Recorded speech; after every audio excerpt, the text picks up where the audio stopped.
Okay, everybody, here we go with yet another episode of the Curtis Candy Podcast. And it just occurred to me as I was getting things started here, I have the thumbnail, and I know some of you will just be listening to this rather than seeing video as well, but I have a thumbnail for the live recording, the live stream recording we do of the podcast. And I have a character that I use in all my thumbnails for the podcast. What it is, it was just created by a friend of mine. And he made a bunch of over-the-top anime-looking caricatures of me. So I use that. I just think they're funny and cool. So I use them in all the thumbnails. The problem is, today's stream is entitled, of course, trans women competing in women's sports. And then right below it, you have this big, all muscled up, intense character, obviously male looking character underneath. So those who are not familiar with the way things are usually done here at the podcast, that's going to be the very first reaction, is just absolute rage over over the fact that character's out there. But it gives people something to rage about, and people tend to like that. Now, that is what we're talking about today. Trans women competing against biological women in women's sports. And I should also mention, too, right at the top here, if you want to continue these conversations or just have a place to escape and have a good time, we do have a Discord set up for the Curtis Candy Podcast.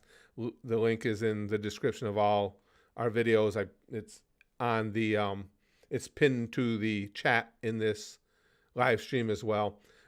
Feel free to hang out with us over there. And anytime you want to see all of the episodes of the Curtis Candy Podcast, it's just curtiscandypodcast.com. That'll take you right to the list. Okay, as I said before, and I think I can say this fairly, whether or not I agree with someone on their stance on an issue, I try and at least make an attempt to see the other side, to see what they're saying, and you know, even if I don't agree with the perspective, at least understand where that perspective comes from.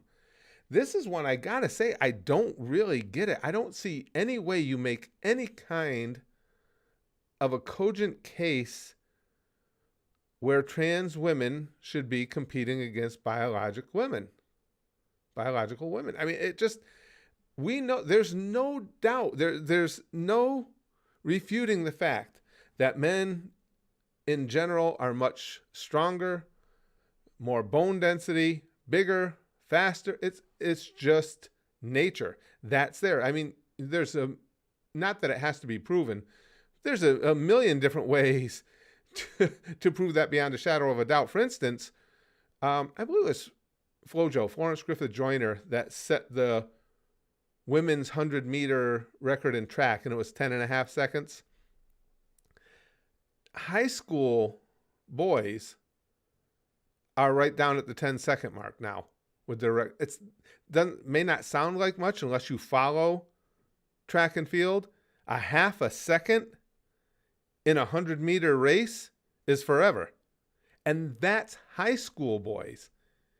Men are just, again, not only do they average bigger, stronger, faster, more muscularly dense, more bone density, that doesn't go away no matter how many hormones you take. So in other words, in the case of the swimmers, I won't make this only about Leah, but to any swimmers trans women swimmers who want to compete against women, if you've got a natural set of wide shoulders, big hands, and long arms, it doesn't matter how many drugs you take, you've still got a huge, huge natural advantage. And at the top end athletes, when it comes, again, to anything that is heavily physical, strength, speed, anything like that, the top end men are always going to be light years ahead of the top end women just because of nature.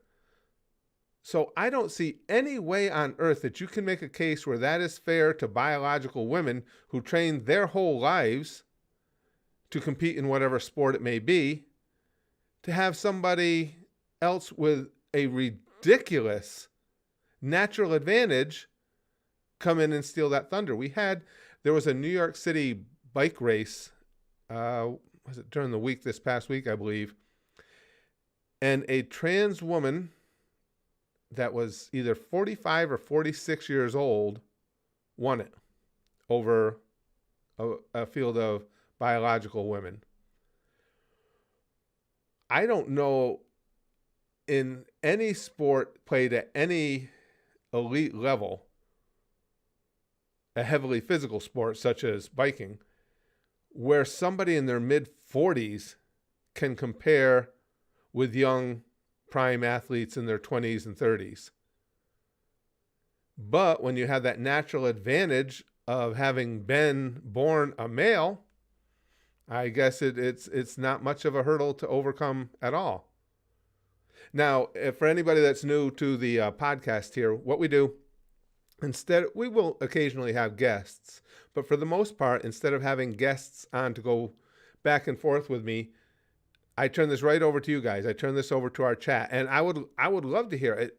I'm not looking for an echo chamber here. I know a lot of people are going to agree with me, because I would say the majority of people certainly in this country and in the world are going to agree.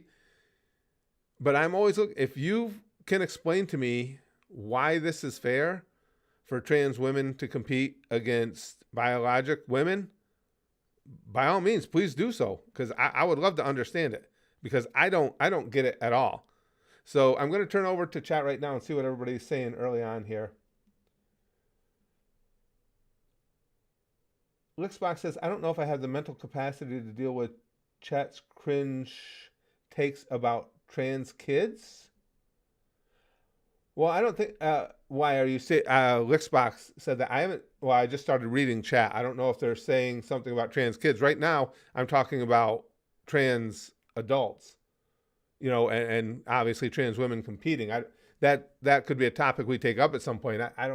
I'm going to try and keep it from going into that area for today, because we're not talking about that anyway.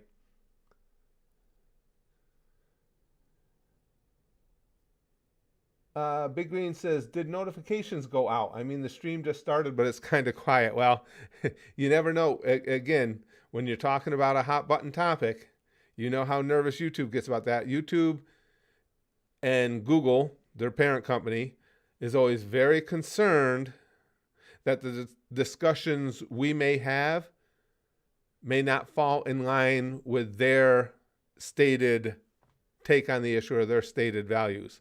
And anybody that tells you that they don't try and squelch these things doesn't know anything about YouTube. And Surf said basically the same thing. The title is too sensitive for YouTube. I got no notification. But I just see, I don't see any, and I'm actually looking for it. I have not been able to see any way or any explanation to where it is a good idea for trans women to compete against biological women. I don't have any issue at all. Not that it matters if I did, but there's no concern at all if they wanted to have trans leagues. I think that would be the ultimate way to make everything fair, no? Whether it's biking or wrestling or whatever it is, weightlifting, why couldn't you have trans leagues? That seems like the obvious solution. Seems like it would be something that would make everybody happy. I don't know.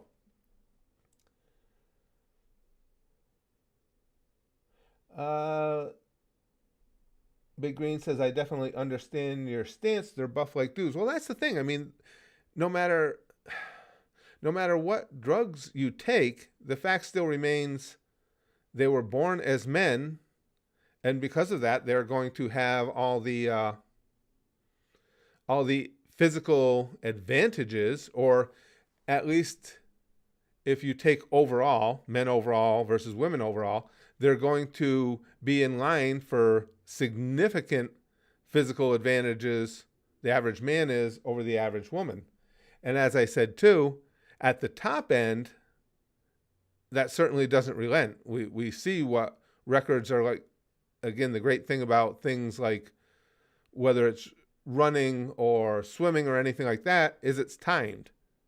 So we can see the differences. We don't have to go head to head to know that men have a ridiculous advantage. Wolverine says trans people need to compete against other trans people. I think that's the most fair, right? I'm not trying to come off as a transphobe, but trans people still have residual hormones from their previous gender, making it unfair. And I think even, to me, even more than that is just their stature and the way that they're built because they were born male. And that's the thing. And that's the unfortunate thing too, is as Wolverine says, he says, I'm not trying to come off as a transphobe, but that's the problem. Well, that's a societal issue. If you bring up something for conversation and you have, well, my perspective here, you're going to have some people that immediately freak out and now you're a transphobe and you hate trans people. And if that's what gets them through the day, I don't care. Go ahead and say whatever you need to say. But I think to me, it's more fun and rewarding to actually have a real conversation about it. But typically, these things devolve into name calling immediately. Throw in some name calling and walk away before a counterpoint were to be delivered or anything. Okay, Lixbox says they're only buff-like dudes at the start of their transition. How long do you think they should be banned from competing with their identified gender? Well, let me ask you this, Lix. Let's go for swimming, because that's been in the news. We know that men are, by average, taller, as I said, more muscularly dense, wider shoulders than women. Those are all huge, huge advantages in the pool. Is there a point where they're going to lose that natural advantage? So in other words, I wonder if there's stats on this I could look up. I would like to know what the average height, let's say collegiate level, pro level, whatever, a collegiate swimmer. What is the average height for a male collegiate swimmer versus a female collegiate swimmer? Is there a time where those things ever come back to even? I don't think so. I think you're always going to have those advantages. I think you'll have a muscle density advantage. You'll certainly have a bone density advantage. And you're certainly going to have a height advantage. You're certainly going to have an advantage of larger hands and a stronger structure if we're talking average male versus average female. That Leah Thomas. Before transition, Leah Thomas was ranked in the men's category, 426 or 462, something like that. And after transition, immediately won women's events. How is that possible? Unless that there's a natural advantage there.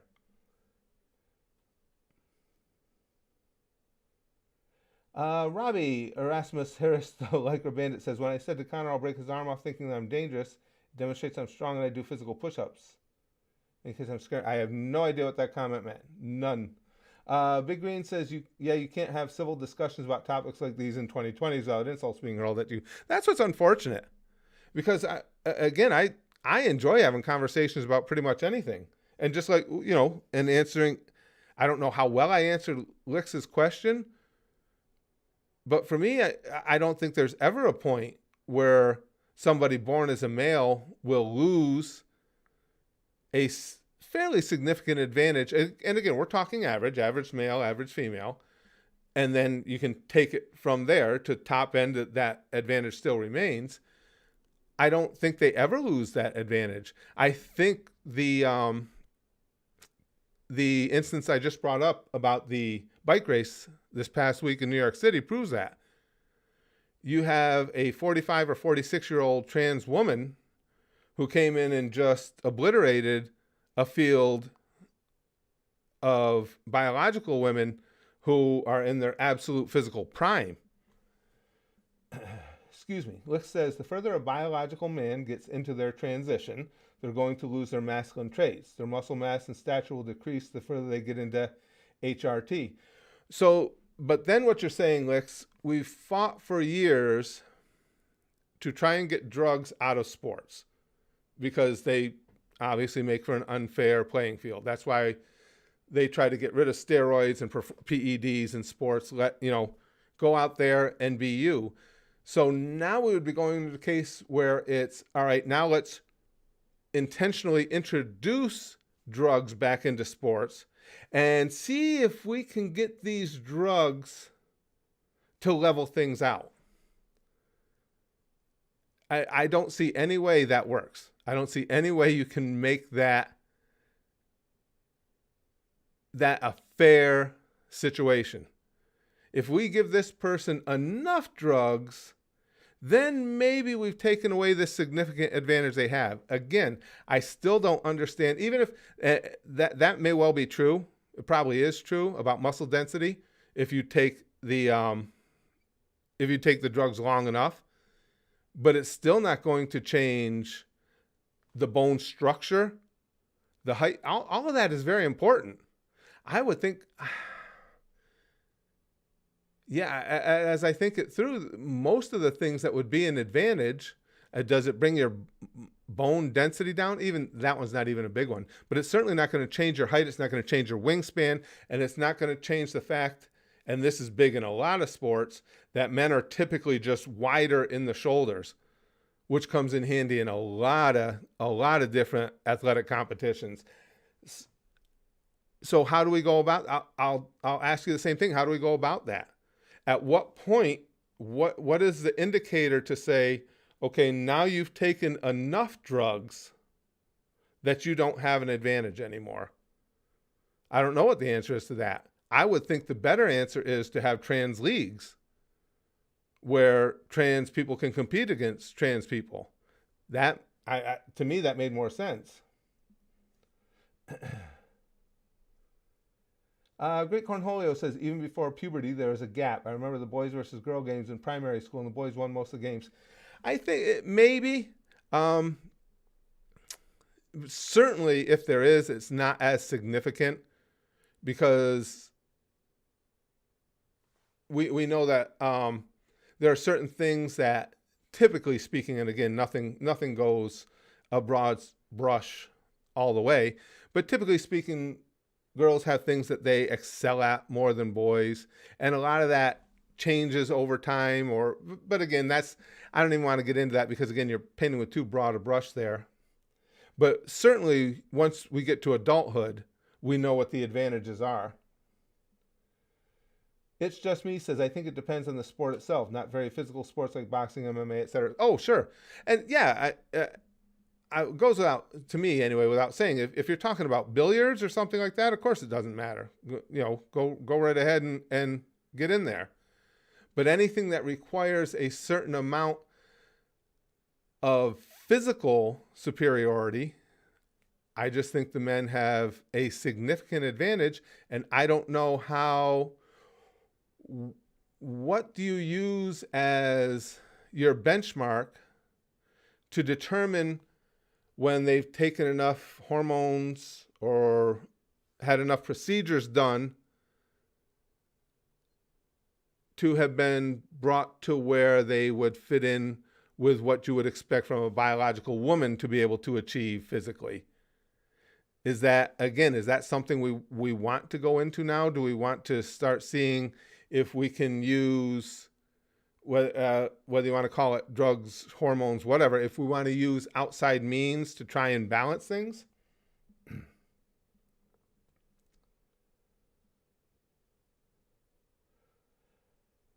Surf says, like chess, archery, and some variations of pool. Right. Again, there are some sports. The thing of it is, I don't know if a lot of people realize, if you talk NFL, NBA, Major League Baseball, there are no rules against women competing. I mean, there might have been at one time, but there aren't now. We've even seen a couple times, a couple women made it as far as the minor leagues in baseball. It's just that you don't have any women who have been able to compete at that level. Now, baseball is kind of a special sort in the respect that women obviously, particularly in college, have their softball leagues, and there are a lot of similarities between baseball and softball, but they've made that a sport unto themselves. It's a whole different dynamic because I love watching women's softball. But as I said, there's no rule against it. There's just top end women athletes can't get to the level to compete with the top end male athletes in those sports. We see that in the NBA versus the WNBA. You know, if you put any NBA player, obviously, into the WNBA, to say that they're going to average 60 a game, I think would be conservative.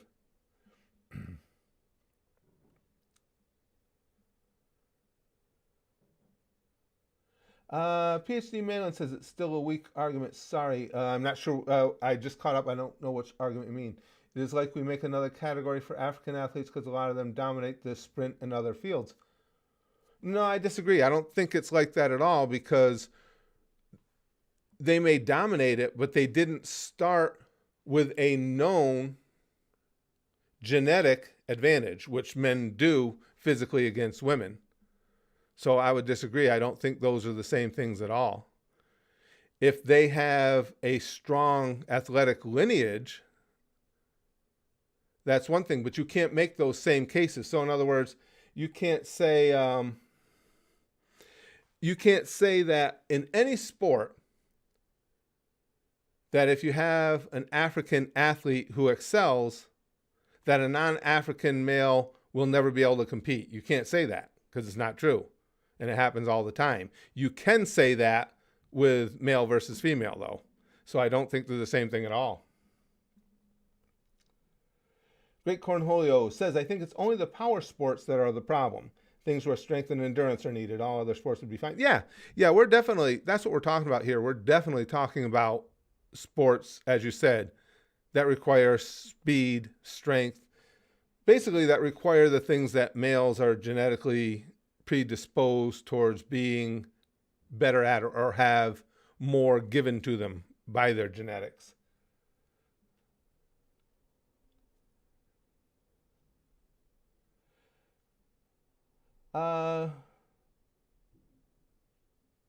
Mizuku says, I have a solution. Just make everyone compete based on their biology, then take the winners and have another final bracket that is everyone. Bam, equality. Well, you know, too, we know now that for years, certainly in Russia, a lot of Eastern European countries were giving their women athletes some insane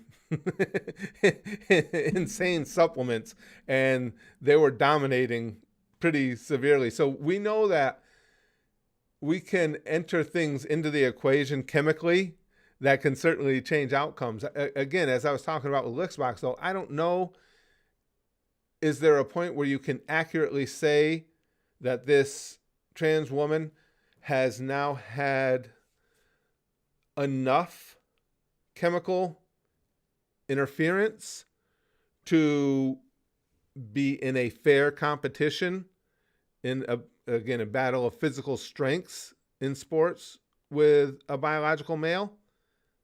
I don't know how you would go about assessing that in each individual case or even in general.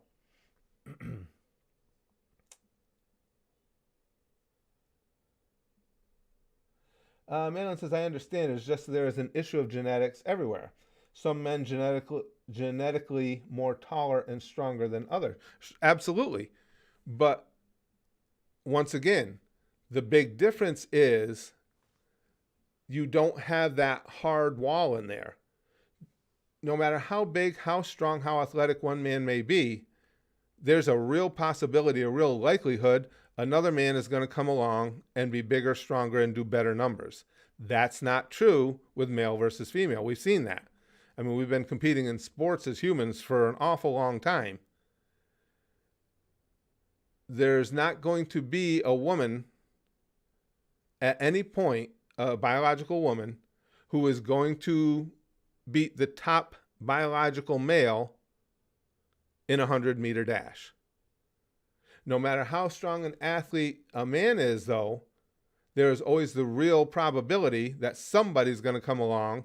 That's why, well, training methods, of course, have improved and everything, but you don't have a lot of strength and speed records that are ancient because somebody will always come along to top it. Again, that's not just because a numbers game, more and more men have existed. So of course somebody's going to come along that does it better.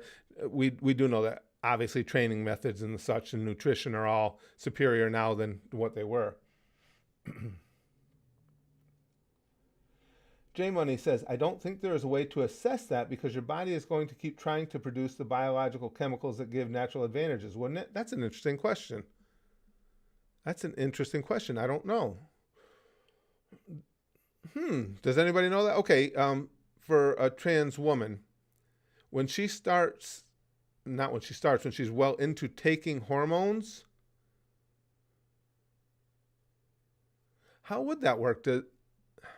How does that affect the body's production of testosterone or production of anything that is typically uniquely male or testosterone in large amounts? I don't know. Do the hormones halt that? That's an interesting question, Jay Money. I don't know. I don't know what the answer is to that. Mizu says, but that's why many sports have weight classes. Sure. But again, if you're a trans woman, you're still going, if the sport has weight classes, you still have to play within that weight class. I don't know what that has to do with what we're talking about. We're not, say it's wrestling or MMA. If a trans woman wants to compete against biological women, they're still going to have to do it within that weight class. That doesn't change anything. That doesn't change the conversation at all. Oh, hormone blockers. Okay, that makes sense. Nick and Great Cornholio said they have to. Okay, that would make sense. Gotcha. Yeah, well, as Great Cornholio said, it's probable that no woman will ever beat the men's 100-meter record. No, it's when you figure that Florence Griffith Joyner set that 100-meter mark, that was a long time ago. When was FloJo running? It had to be over 20 years ago, wasn't it? Well over, I think. And that's still the mark. And as I said, at 10.5 seconds, that's not even competitive with the male high school mark. So no, probably not.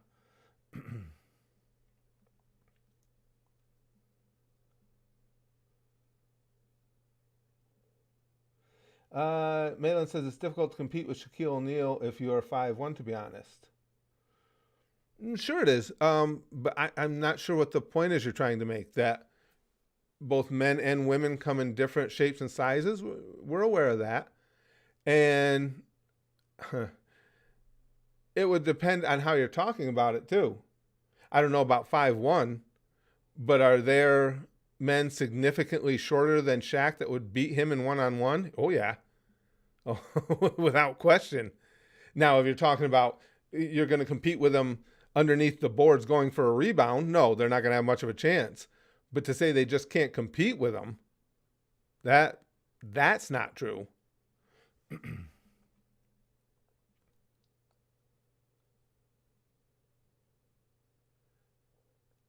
Okay, Wolverine, thanks for being in while you could.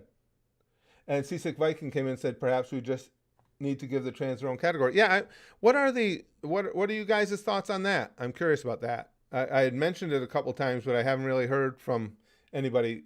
Is that a viable solution? Is there something wrong with that solution?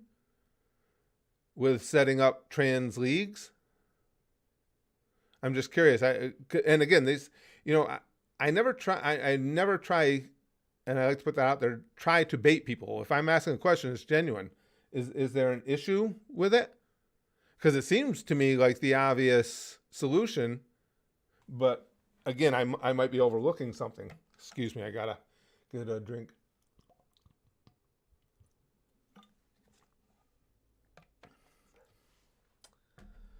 Chrome says, well, most testosterone is produced in the testicles, so if you go snip, snip, it should help. Yeah, true. That would make sense too. And as I said, blockers as well. I didn't think about that.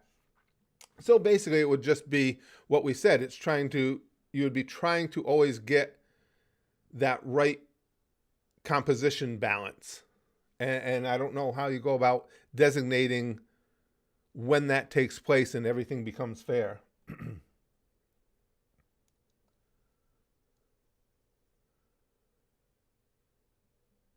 If we make a WNBA, we can make a TNBA. Right. I'm curious because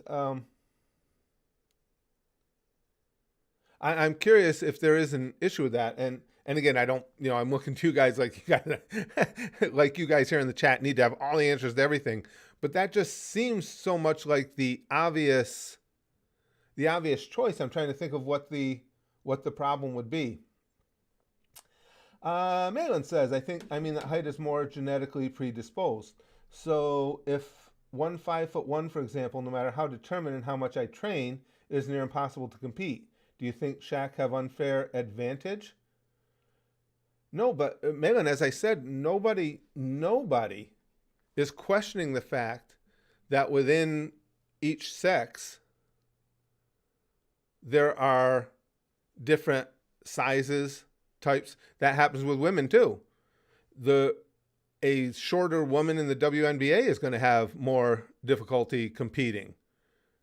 They aren't, if that 5'1" person doesn't have a hell of an outside shot, they're not going to make it to the NBA. But women can play in the NBA. There's none of them that are good enough to be able to take that grind. Like I say, I'm not sure what point you're trying to make here. Nobody's disputing that people come in different shapes and sizes. The point is the average male and the top end male have a significant advantage over the average physical advantage over the average female and the top end female. The fact that men come in different heights has nothing to do with that. Maybe I'm missing something, but I don't know how those two things, how one works off the other. Excuse me.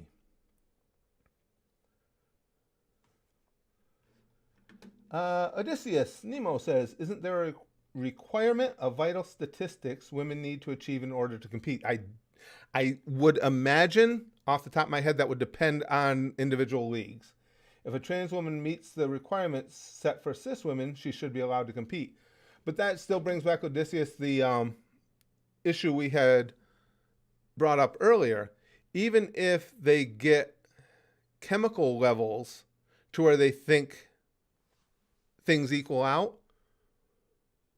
what about the fact that men are just naturally taller, wider across the shoulders than women?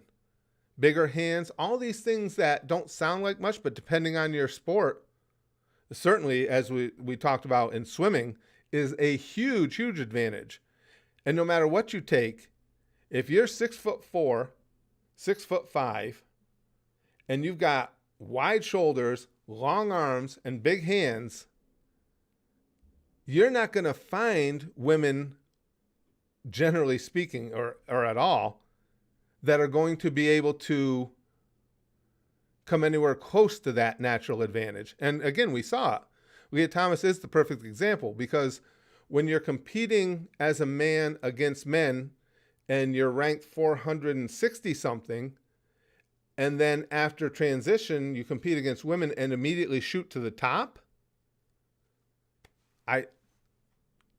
So what happened there then? If everything was even, how was that so easy for that swimmer to make that jump and then dominate?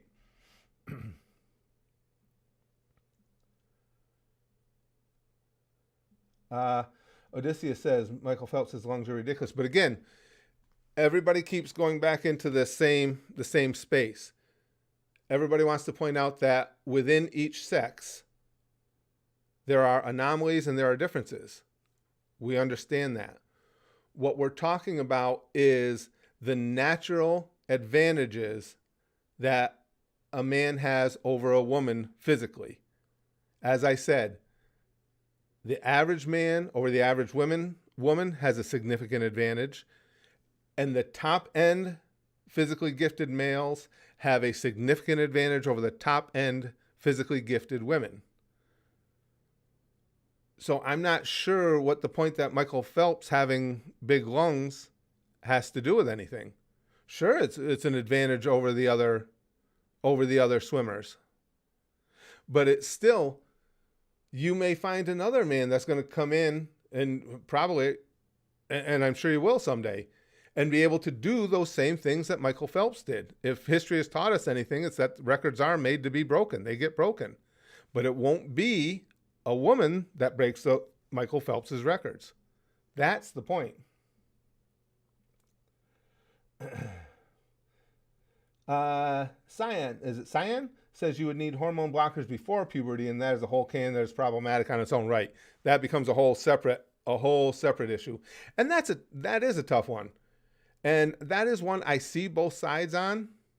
More so, with the trans women competing against women, I don't get it.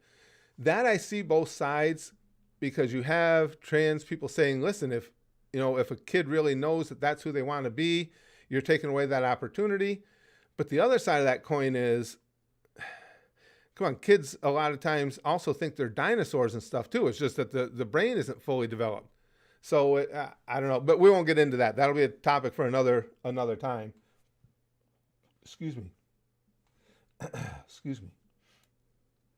Odysseus says Leah Thomas won only one race out of like 3 or 5 in that championship. She caused controversy with and hadn't broken any records. Still way more than Leah Thomas won when competing against other men while still a man.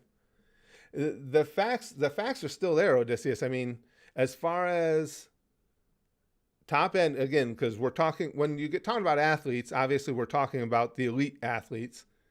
The elite athletes, the physical records, the physical strength that men have just is demonstrably, massively superior to women. And I don't think there is a way to,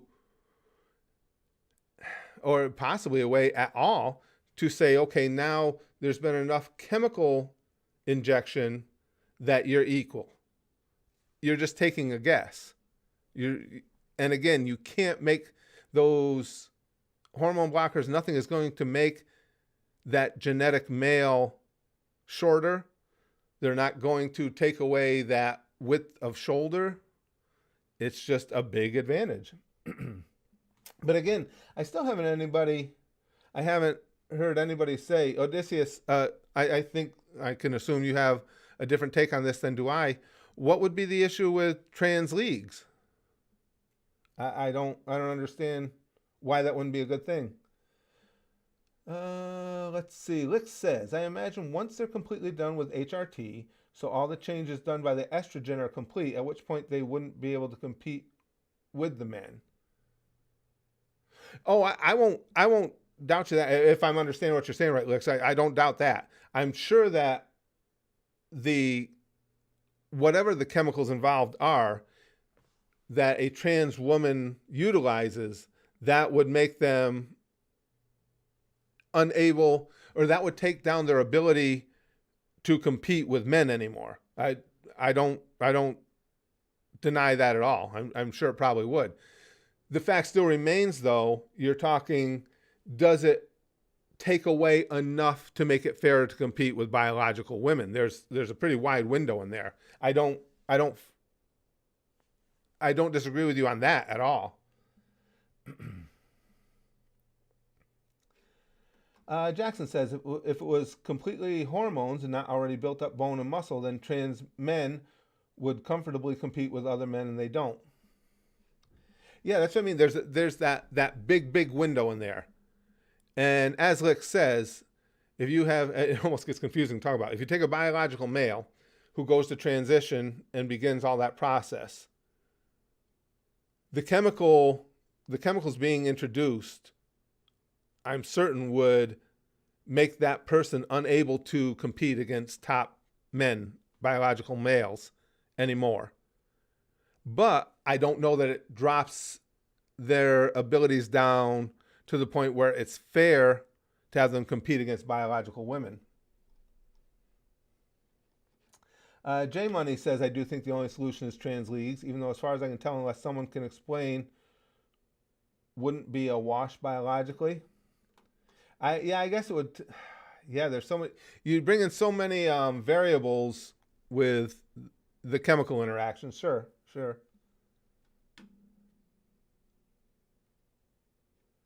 Duke Devlin says, this reminds me of the controversy between the guy with bionic legs ran for track against people with legs and won.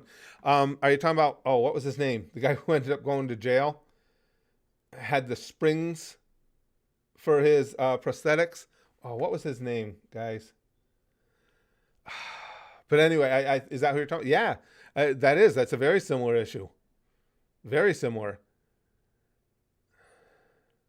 Especially with the way our tech has advanced now. Who knows what they could make you for a prosthetic now?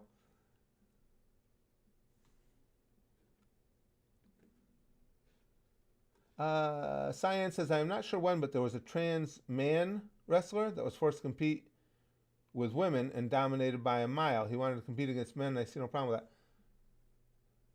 No, well, the thing is, a trans man, you're right, Cyan. I mean, I agree anyway. A trans man going from female to male cannot say that they had a known advantage just by sex. So yes, to let them cross over, I don't see why anyone would have an issue with it, because the issue is that biological men are generally bigger, stronger, faster. So if you're turning it around the other way, no, they wouldn't have that advantage. The only problem you could run into there is to make that change, I would imagine they would have to take drugs that are illegal in most sports. That would be the only issue I could see there. Excuse me. Lex says, actually, yes, it does. It's been documented that the further a trans woman gets into their estrogen treatment, their muscle mass and proportions shrink. They lose height, their hands and feet get small. I can't argue that point because that could be true. I don't know if that's the case or not. Then I would question how many years are we talking? So at what point, and you had said this earlier, does everything become equal? And again, does it ever become equal? And as we said too, that's a big window. I mean, the difference between in physical sports and anything that's heavily physical, the difference between top end women and top end men is very, very significant. So how far down does that estrogen eventually bring that biological male? I don't know. That would be the question. And if so, would you have to take them for so many years that they're not in the prime where they could compete at a high level anymore? Although, again, we do know that it was a 46-year-old trans woman that just beat a bunch of in their prime biological women in a bike race. I mean, that's pushing it. I don't know of any place else where I'm sure that it will happen on occasion. I shouldn't say I'm sure. I would think it could happen on occasion. But having lived through my 40s already, I know what nature likes to do to you as far as your speed, stamina, top end strength once you get into your 40s. And it's not good. Excuse me. Seasick Viking says, that's why I suggested that there should be a specific time span before people should be allowed to switch leagues. Right, but then again, you're still leaving. It still comes back to the same thing all the time. We're still looking at, instead of getting drugs out of sports, it's now, can we get the drugs into sports to make this fair? And each individual case is going to be different. That, just by human anatomy. The effects that all these treatments have on one individual in 5 years certainly are not going to be the exact same effects those treatments have on another individual in 5 years. So who becomes the arbiter of when now it's fair? And does it even matter? Because would that person have, again, our years of prime athletics are short. Would that person now, a trans woman, would she even still be in the prime of athletic life enough to compete? Because again, being an old fart, I can tell you that age sucks when it comes to your athletics.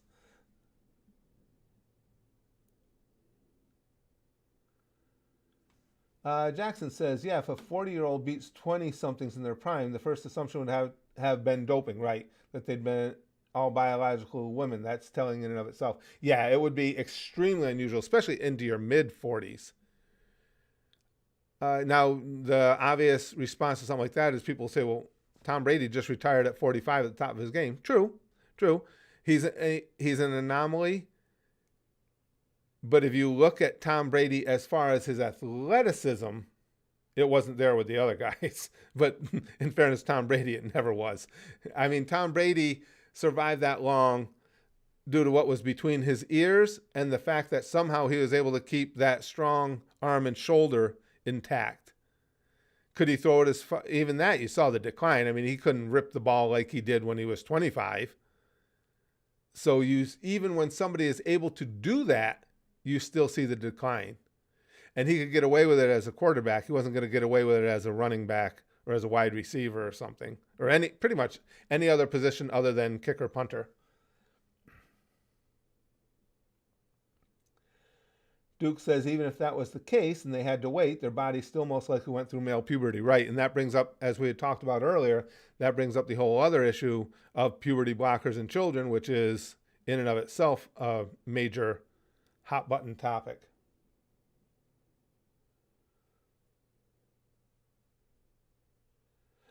Chrome says, all of these positions are just words to me. LOL, goes over my head. Well, long story short, Chrome, you can play quarterback in football. And if you're smart, and that's the most important thing, your brain is the most important element of playing quarterback at that level in the NFL. If you're smart, you'll know what plays to call, that you can hide some of your weaknesses. Anywhere else on the field other than kickers, you can't do that, because every place else on the field, there's an element of raw, brutal athleticism that needs to exist to compete at that level. That basically is the summarization. Right. Science says a 45-year-old wide receiver would be impossible. And we've had some. Terrell Owens is in phenomenal shape into his 40s. Remember, he wanted to make a comeback. And Terrell Owens is one of the great wide receivers of all time. But you even saw it on the clock. His 40 time wasn't there anymore. The NFL doesn't care about your age. Trust me, if 45-year-old Terrell Owens could get somebody into the playoffs, his ass would have been picked up. They don't care about age. And that guy is a workout fanatic. And he's sculpted like a statue. I mean, perfect condition. But, old man time just doesn't care. Just hits us all. Okay, here we go for licks. The problem with a trans sport league is how do you make it fair for people who are further into their HRT than the other competitors? And how do you separate trans men and trans women? Right, well, you would think, licks, I again, just spitballing it out there, you would have to have separate, right? Trans men and trans women, just like you have biological men, biological women. And you're right. How do you make it fair for people who are further into their HRT? Now, that's an issue even if they have their own league. So now we understand on the grander scale why it's an issue for trans people, for trans women who want to compete with biological women. Same exact reason. How do you make that fair? Exactly. And not only how far along are they into it, but as I said, everyone's biology is different. Who gets affected more quickly than others would make it unfair as well. That's the issue across the board. But at least it would it would give we're talking about trans women, so let's say the trans women. It would give the trans women a place to compete. But to say, and again, I'll stand by this till the end, to say that a trans woman competing at a high level with elite athletes, the reason I say competing at a high level, because if you start talking at your local Y, hell, I used to play basketball in my local Y. There were women who could kick my ass. We had plenty of them out there. We're not talking about that. We're talking about now when you're all elite men, elite women. So once you get there, the biological men just have too much of an advantage. If they were a relatively elite athlete as a man, I just don't believe that they don't have a significant advantage over elite women just by nature, just by their structure. Chrome says men tend to have larger lung capacity and stronger hearts. That's true. That's kind of the issue. Even with hormone blockers, that still at least partly remains. I didn't think about that. True. Yeah, I do know. Well, men, and that goes along because men are just, again, naturally larger. So you're right. You do have that greater lung capacity. And I won't go too much into what hormone blockers do or don't do because I just don't know. But as you said, Chrome, I can't imagine that that it has any effect on internal organs like that.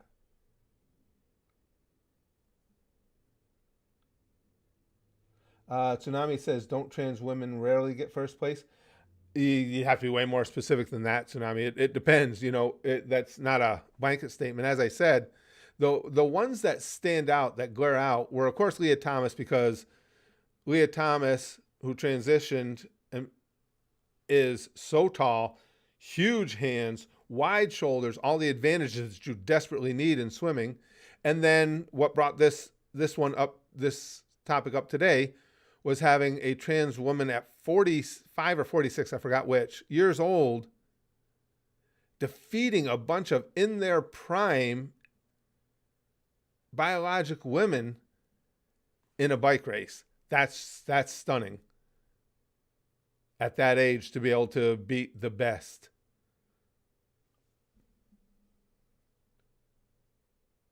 Chrome says, no, hormone blockers do have an effect, but they only have a huge effect on that if they're used during the developmental stages, puberty, but that has its own issues, right?